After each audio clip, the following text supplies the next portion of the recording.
نديات تراتيل نقيات بقرآني وإيماني أنال محبة السلام عليكم ورحمة الله وبركاته.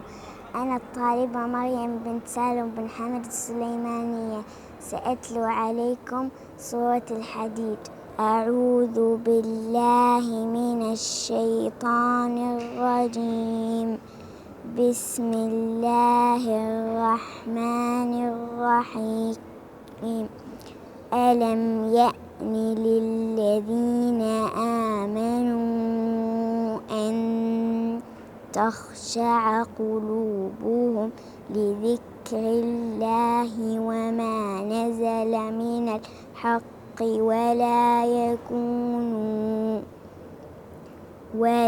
يكونوا كالذين أوتوا الكتاب من قبل فطال عليهم الأمد فقست قلوبهم وكثير منهم فاسقون. اعلموا أن الله يحيي الأرض بعد موتها. قد بينا لكم الآيات لعلكم تعقلون.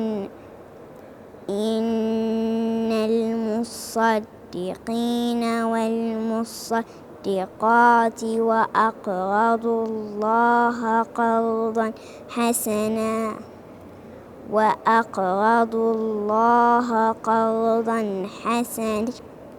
يضاعف لهم ولهم أجر كريم. والذين آمنوا بالله ورسله أولئك هم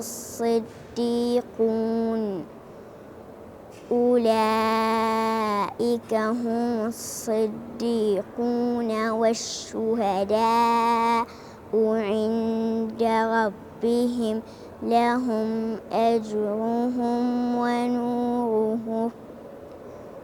والذين كفروا وكذبوا بآياتنا أولئك أصحاب الجحيم. صدق الله العظيم. تراتيل نديات تراتيل نقيات بقرآني وإيماني أنال محبة الرحمن